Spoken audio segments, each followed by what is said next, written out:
Hello everybody, welcome to ScottyDGaming. I'm Scotty D and today is my review of Disco Elysium.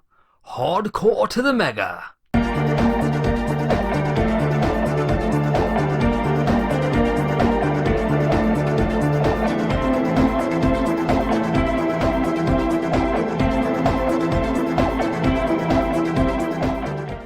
Disco Elysium is a detective RPG set in a tragic and depressing world. It is heavily dialogue and skill based with no traditional combat. Everything is done through speech. There's a lot of reading here as only a few select lines are voiced, but it works perfectly and you can read the encyclopedia of dialogue in full if you choose, or skim through it at your own pace. This might not sound too appealing to many, but it's one of the most hard-hitting, emotional and thought-provoking experiences in gaming. Plus the comedy. I need to mention the comedy. The crazy things you'll see and do often caught me off guard. Disco Elysium had me laughing more than any game or movie in recent years. For reference, it took me 38 hours to finish and I read every bit of dialogue and finished every side quest that I came across. I was pretty thorough, although I can imagine there were a few things that I missed. After my playthrough of the game, I felt like I had lived the main character's life through past and present, pain and suffering. This is a detective murder mystery on the surface, but deep down it's a story of a recovering, delusional and dilapidated alcoholic that's fighting with his mental state while struggling to do his job. You start the game in a trashed hotel room with what seems to be the typical amnesia-having protagonist, which many RPGs use so you can imprint yourself onto the character for a fresh start. Initially I thought this was the case, but it's so much more. Your character has an entire history which is there for you to discover if you choose. The genius here is that the people in the world treat you on your unknown history with them, something you have no control over because it has happened in the past and you have to deal with the repercussions.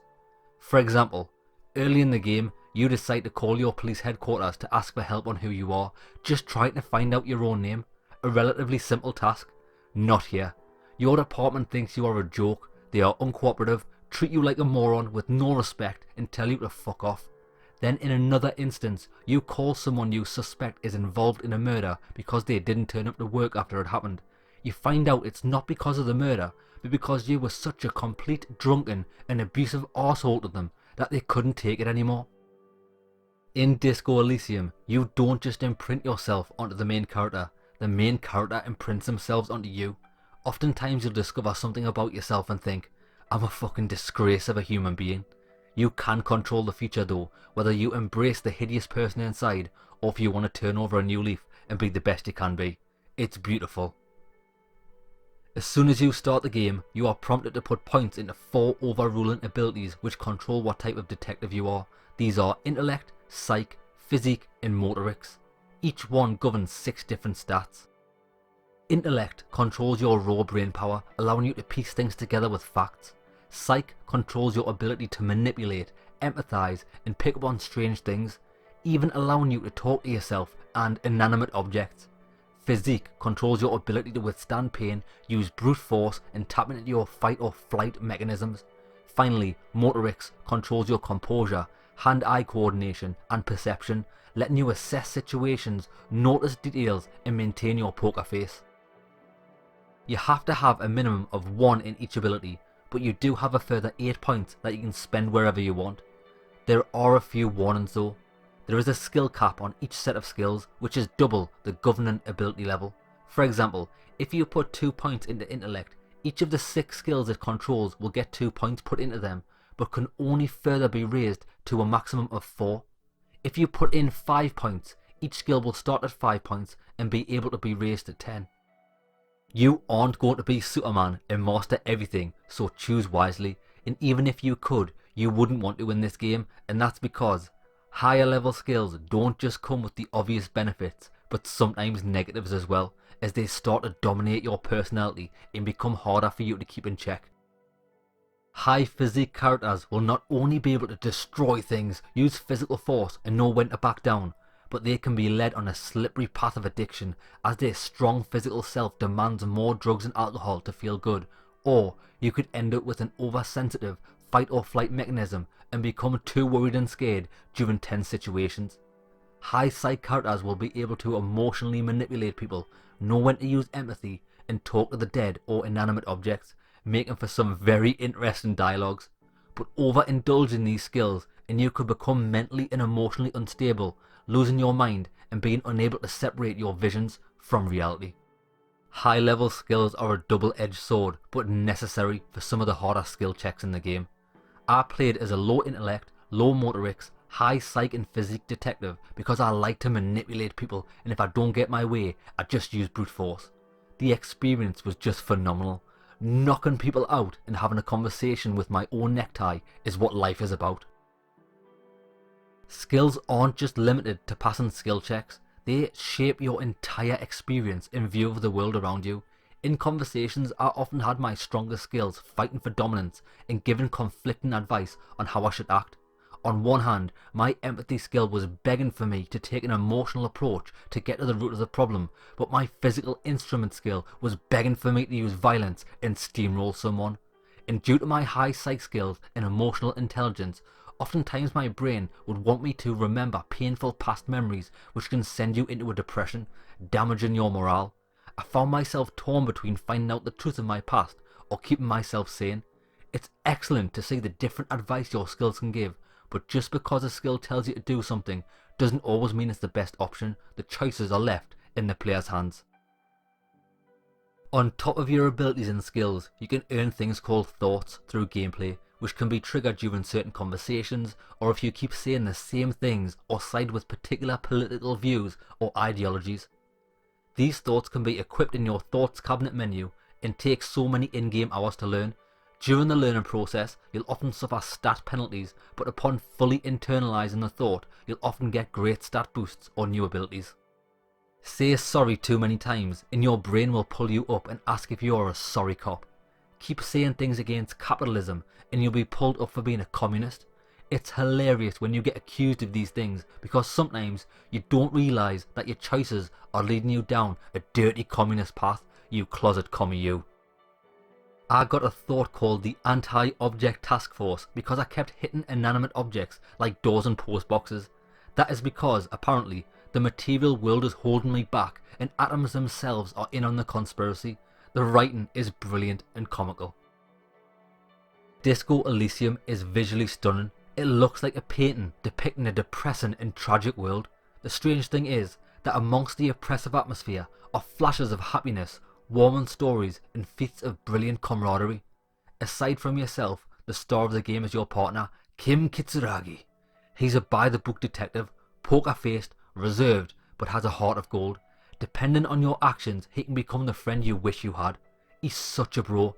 His interjections in conversations can help you if you don't have the skills yourself to succeed, and he can often stop you from messing things up by giving you the death stare when you are talking yourself into a hole. But it is still ultimately up to you if you choose to act on it or not.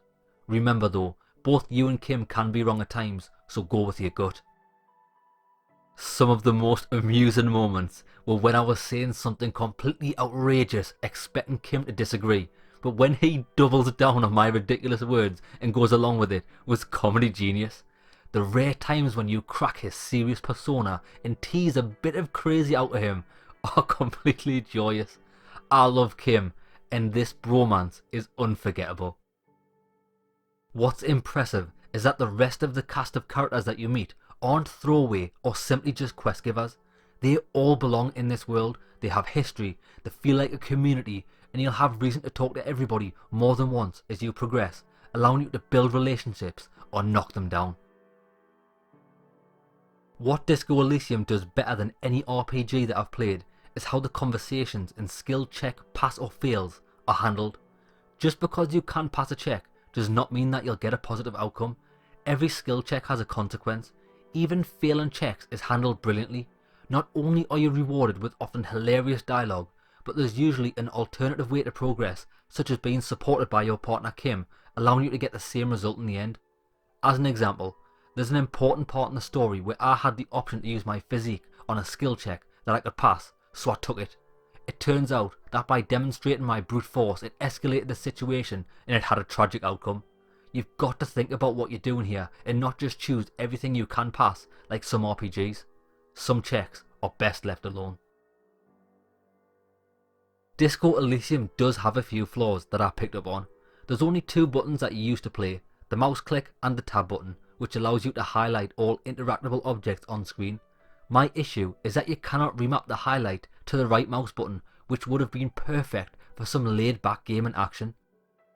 You can adjust the text size in the options, but if you have it set to large, you'll not be able to scroll down during conversations if there are a lot of choices that you can make, so that meant I had to play the game on medium text size, which was hard to read at times. The environment volume, for some strange reason, randomly defaults to max volume even though the slider remains where you set it, resulting in some eardrum bursting sounds.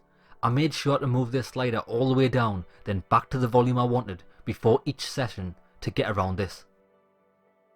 Some skill checks in the game are impossible, and by impossible I mean that you could have 100% chance to pass, but due to the way the story has to progress, the check will fail.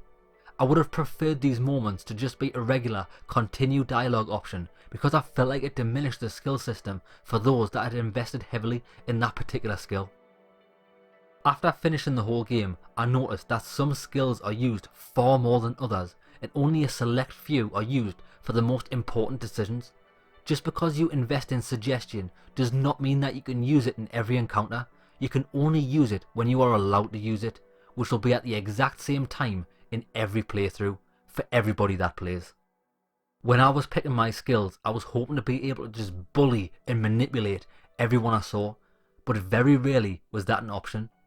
I know that choice is an illusion in most games, and some are better at disguising a rigid story than others, but I feel that Disco Elysium disguised it really well in the first half of the game, but in the second half I felt like I was funneled strongly into something that I had no impact on whatsoever. The end game will play out the exact same way no matter your choices beforehand. A lot of these issues could be fixed in a patch, and the other issues that I've got really are just due to limitations of gaming itself, so I can't really give Disco Elysium a hard time for these issues. Now before I wrap this up, I want to mention something which I loved about the experience, but I'm not sure if everyone will see it due to their choices, and I'll keep it spoiler free. There is an underlying supernatural tone to a lot of the things that you come across, and at times everything feels like a lucid dream or even a nightmare, depending on how you see it. At first I thought it was just my character's imagination or some silly dialogue options you could pick for fun, but the more I investigated the weirder aspects of the story, the more I questioned if it was real or not. Is there something strange really going on, or is it just the delusion of a broken alcoholic manifesting itself and warping his perceived reality? Could it be a case of you wanting to believe something so much that you'll see evidence of it wherever you look? These topics are touched upon during certain quests and had my little mind exploding on all cylinders, questioning the possibilities. This is hands down my game of the year so far, and I can't see anything that could come close to challenging this before the end of 2019. Although I don't think this game will appeal to everybody due to the amount of reading required, I would strongly recommend everybody try it, because if you do get into it, then this will be an experience that you won't forget. Disco Elysium is nothing short of phenomenal.